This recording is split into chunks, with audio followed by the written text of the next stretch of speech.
Back to Angel Gomez. Brilliantly done to Abel Ruiz, and Abel Ruiz gets himself another Premier League goal. But that pass from Angel Gomez, cleverly done to find Palencia. Big chance for us to score. Palencia gets the shot off. Let's go, guys. We get ourselves a late goal for once in this series.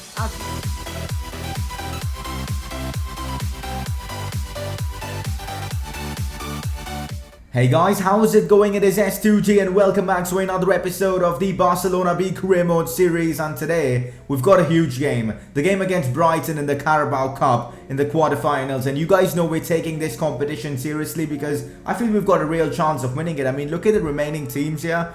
All of them are beatable, so that is why we're taking this competition seriously. Hopefully we can knock Brighton out and progress to the semi-finals of this competition. Besides that, we've got some interesting Premier League games. Lately we've been doing well in the Premier League, so I'm hoping we can keep up that form. We've got Bournemouth, we've got Wolves and Fulham. Yes guys, we're going to get through 4 games in this episode. We're also getting closer and closer to the January transfer window, so that definitely is interesting. And we'll also talk a bit about some youth academy stuff. So if you're excited for today's episode, make sure to drop a like on this video. 300 likes again would be absolutely awesome. And if you are new around here, make sure to subscribe for more FIFA 18 career mode content. Anyways, let's not waste any time and straight away get ourselves into a press conference. First question being, what's your opinion on the Ronaldo transfer to Juventus? Now, I'm gonna be honest, I did not see that coming. When I saw that on Twitter, I was really surprised, but in the end, what a transfer that is for Juventus and for Madrid. Both clubs, it's legit a win-win situation for both clubs. Madrid have got their return on the investment and much more in terms of trophies. Juventus have got a huge player with a huge market value and a brand value. So, well, win-win for both. But it was very weird seeing that happen because I did not expect Ronaldo to give up the kind of team he has at Madrid, you know, who play for him, to move to a club like Juventus. But we'll see what happens. But a very interesting transfer indeed. Next question, are you planning to make some pre-contract signings? Probably, yeah, as that's the most effective way of getting quality players in for a reasonable price. In fact, no price, just the wages. So if you guys have any suggestions on which pre-contract players I should bring in, I'll probably look to bring in one from a pre-contract and one signing that can help us right now itself. That's the tentative plan. But anyways, if you guys have any pre-contract suggestions, put them down in the comment section below. Alright guys, next question. Are you going to be building a youth academy? That is exactly what I've been doing since the start of this series. Our youth academy is growing really well. We've got some extremely talented Spanish and Brazilian players. Hopefully we'll get more players from more nations soon. By the end of this series, I really hope we can have like 2 or 3 key players from the youth academy making their way to the first team. That would really be nice to see. But to answer your question, yes, we're going to be building our youth academy and trying to get the best possible players for the lowest cost from our own academy. Alright guys, that is it for today's press conference. Any more questions, put them down in the comment section below. Show your support on this series by dropping a like as well. That really helps the channel. And also wanted to apologize for not uploading yesterday. Well, I've just moved into a new flat and I don't really have access to proper internet. I'm legit surviving on a 1 Mbps connection right now, and it's a huge struggle just doing anything online. Uploading videos takes like 3 to 4 hours these days, which is getting frustrating. So hopefully my broadband connection will arrive and get activated soon. In fact, I've already got the router and all connected. You guys should probably be able to see that behind me. But anyways, hopefully it'll get activated soon, and after that I'll be able to upload a lot more consistently. But anyways, let's move on. This time, you guys voted for Angel Gomez for player of the episode. He was brilliant in that previous episode. Man of the match against Arsenal, and also in that game he provided a beautiful assist to Abel Ruiz. Definitely worthy of being player of the episode. Alright, time to focus on the Premier League first. We've got a game against Bournemouth, who are 6th in the league, so we know this one is going to be a bit of a tricky one. We are 9th. We've recently found some form playing the 4-1-2-1-2 formation, so I'm hoping we can keep that up. We're on 16 points, but a win should put us above Bournemouth. So if we can beat them, that will definitely be huge.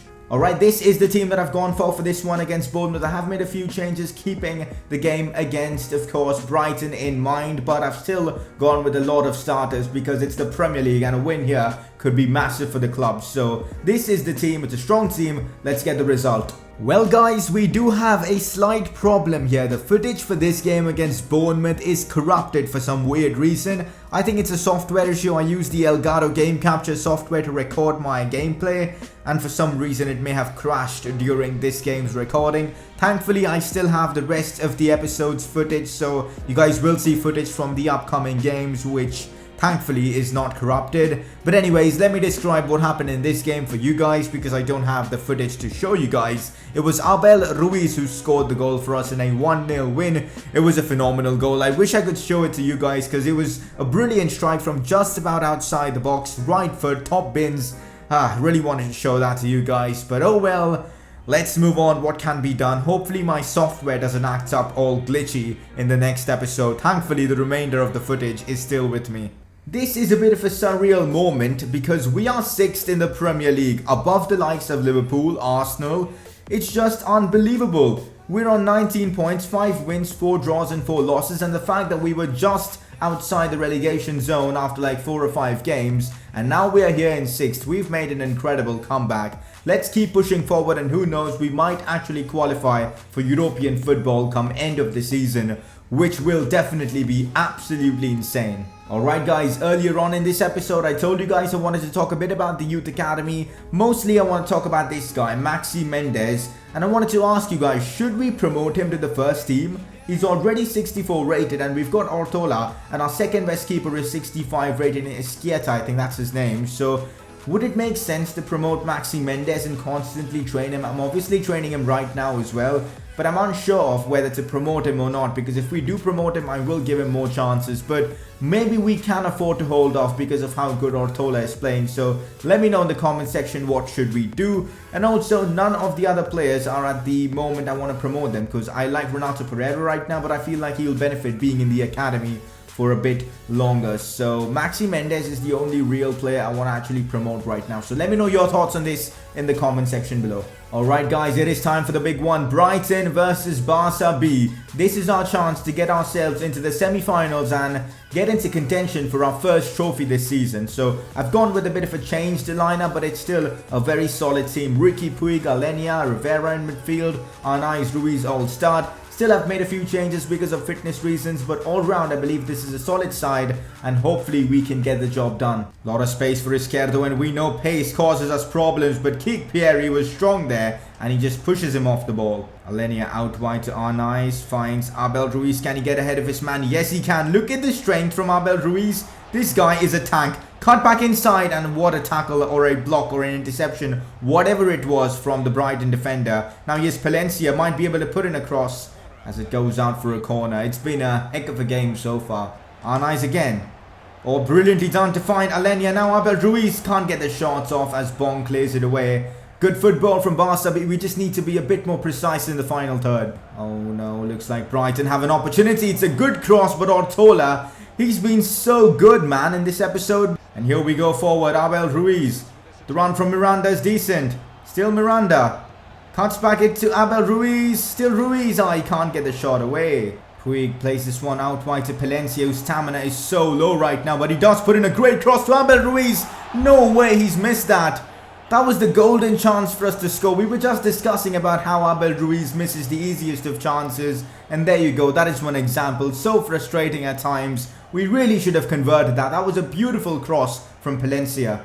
Well guys, Palencia is practically dead, so I am subbing him off for Cucurella. He's going to play down that right hand side. I'm also bringing on Palacios for Alenia, and even Oriol Busquets for Ricky Puig, because I think we need a bit of a more defensive player in that midfield, because right now we concede and we're out. And I'm sure the likes of Abel Ruiz, Arnaiz, Leiva and all can create a goal by themselves. Let's hope this works. Oh no, big chance for Brighton. This is not looking good. Patrick gets the shots off.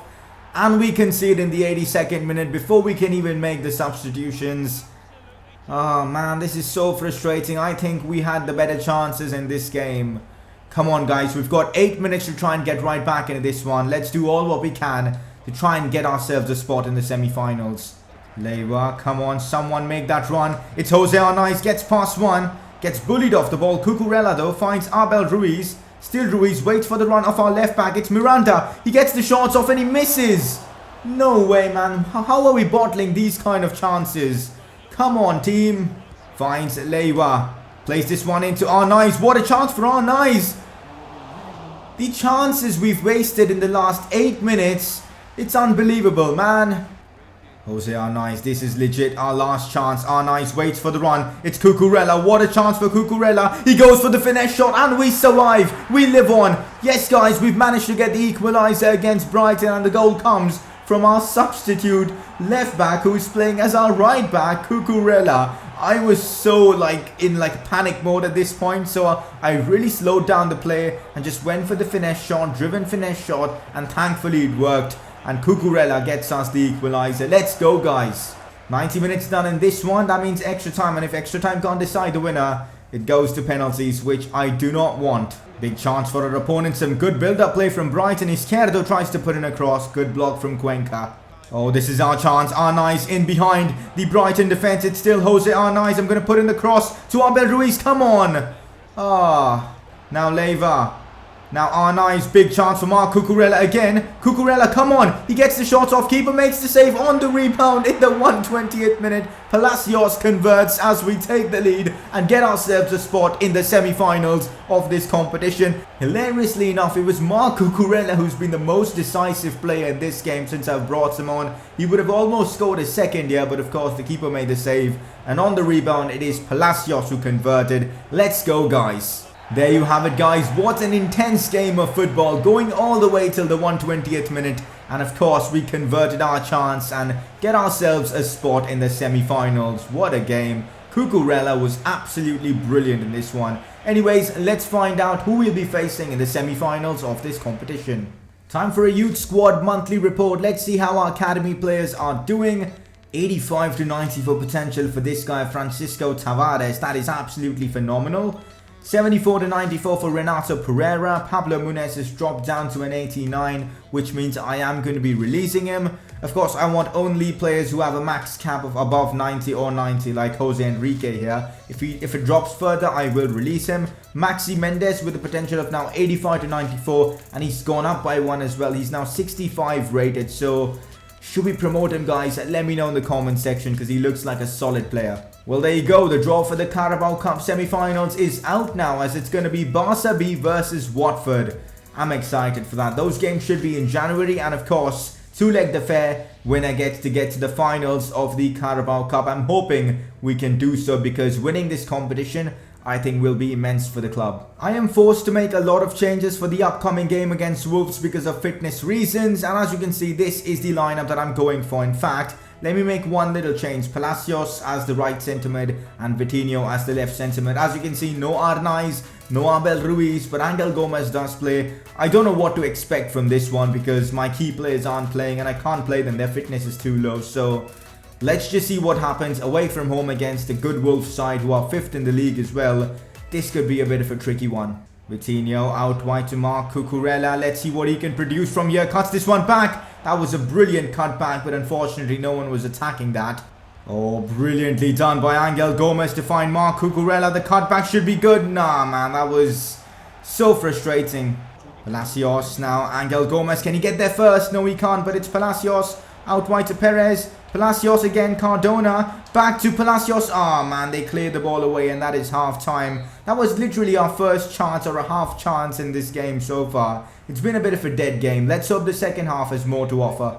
No, he can't. Now it's Jota. Still Jota. Goes for the strike, and that was a sensational effort. Thankfully, just wide. Here's Vitinho, who's had a bit of a rough game. Hasn't really done much, but here's Marc Cucurella. We know he's quick. Marc Cucurella driving forward. Puts in a great cross to Marc Cardona. Cuts this one back, but they clear the ball away. Palacios finds Angel Gomez. Beats one, finds Vitinho. Vitinho goes for the finesse shot. That is a sensational attempt. And how has that not gone in? Off the woodwork and hits the ground and comes back in. That is so unlucky for Vitinho. That was a brilliant effort from him. Oh no, Helder Costa utilizing that pace to drive the ball. Helder Costa going forward now. Does not look good. Oriol Busquets needs to get the ball away, and that was brilliantly defended by Oriol Busquets as this game comes to an end. A 0-0 draw versus Wolves. I will take that. Considering we didn't have our first team, you know, our big players like Arnaiz, Abel Ruiz and all, a draw against a 5th placed Wolves is a pretty good result. So, pretty happy about that. So guys, we end off the episode being 7th in the league, 4 points beneath Wolves, but we do have a game in hand which could prove to be really useful. Besides that, next episode is going to be a cracking one. Fulham, City, Everton, and I might try and fit that Chelsea game in if possible. Not having 4 games today because of the fact that that cup game took way too much time. But man, I'm excited for the next one.